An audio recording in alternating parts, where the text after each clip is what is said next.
அவிட்ட நட்சத்திர நாளை வந்து நீங்கள் செலக்ட் பண்ணிக்கோங்க. அவிட்ட நட்சத்திர நாளில் முருகப்பெருமானுக்கு பால் தேனால் அபிஷேகம் பண்ணுங்க. சிகப்பு நிற பட்டாடை உடுத்துங்க. முருகப்பெருமானுக்கு அரளிப்பூ மாலை போடுங்க.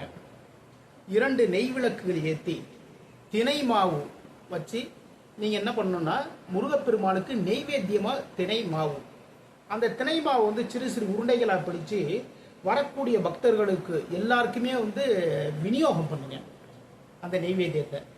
அதுக்கப்புறம் பாருங்க, தொழிலில் இருக்கக்கூடிய தடைகள் விலகும். பொருளாதார முன்னேற்றம் வரணும் அப்படின்னா மடப்பள்ளி கோவில்கள் இருக்கக்கூடிய மடப்பள்ளிக்கு வந்து முறம், அதுக்கப்புறம் பார்த்தீங்கன்னா அகப்பை, இது 2யுமே வாங்கி தானமாக நீங்கள் கொடுங்க. பொருளாதாரத்தில் நல்ல முன்னேற்றம் ஏற்படும். தொழிலில் இருக்கக்கூடிய தடைகள் அனைத்துமே விலகும். மீண்டும் அடுத்த பதிவில் சந்திப்போம். நம்முடைய ஸ்ரீநிதி ஜோதிடம் சேனலை லைக் பண்ணுங்கள், ஷேர் பண்ணுங்கள், சப்ஸ்கிரைப் பண்ணுங்கள்.